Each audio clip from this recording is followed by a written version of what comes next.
जय श्री कृष्ण, राधे राधे, जय महादेव, जय अम्बे।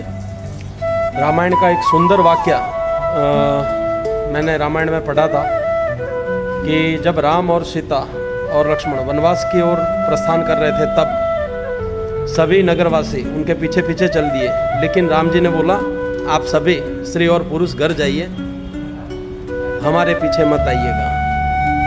लेकिन उन दोनों के बीच में एक किन्नर समाज भी था। राम जी ने जाते वक्त स्त्री और पुरुष का बोला था, लेकिन उन दोनों के बीच में किन्नर समाज भी साथ में था।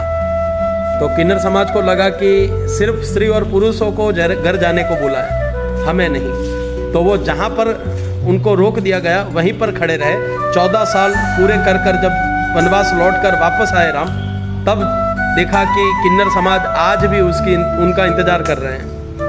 तब राम जी ने हंसते हुए मुस्कुराते हुए उनको एक बहुत ही अच्छा वरदान दे दिया कि आप लोगों ने मेरी 14 साल तक राह देखी, शायद मेरे खुद के अपने होते तो वो भी 14 साल तक एक जगह पर नहीं खड़े रहते। और इसी कारणवश मैं आप सभी पर प्रसन्न होकर एक वर देता हूँ कि आप जो बोलोगे वो सिद्ध हो जाएगा, जिसको भी आशीर्वाद दोगे वो फलीभूत हो जाएगा।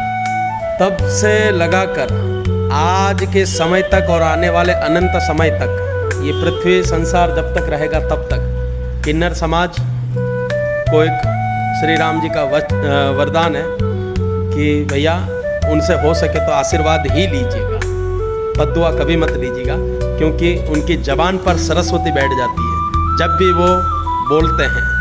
ठीक है, तो कृपया रामायण का ये वाक्य आप याद रखिएगा कि किन्नर समाज कोई सामान्य समाज नहीं है, वो मेरे देवादिदेव महादेव का ही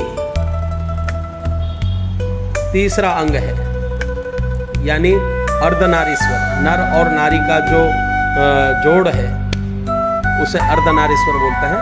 तो कृपा करके आगे से उनका सदैव सम्मान कीजिए, उनको जो हो सके उतना दे दीजिए। किन्नर समाज के लोगों में, उनके जाति में माता बहुचरा कुलदेवी मानी जाती है। उनका निवास स्थान भी, मूल निवास स्थान भी गुजरात के अंदर बहुचरा जी है। और कभी समय निकाल लें तो ज़रूर से, ये भी 51 शक्तिपीठों में से एक शक्तिपीठ है, वहाँ पर ज़रूर से आप यात्रा कीजिएगा और देखिएगा कि आज किन्नर समाज कहाँ से कहाँ पर है। बहुत ही ऊंची प्रसिद्धि है देश के अंदर। किन्नर समाज को एक और भी वर है कि वो किसी भी व्यक्ति की बला ले लेते हैं। ठीक है ना, वो किसी भी व्यक्ति की बला ले लेते हैं।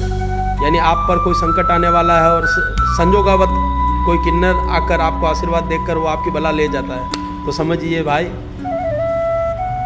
विधि के विधान को बदलने की भी उनमें सक्षमता है। तो बिल्कुल उनका सम्मान कीजिएगा।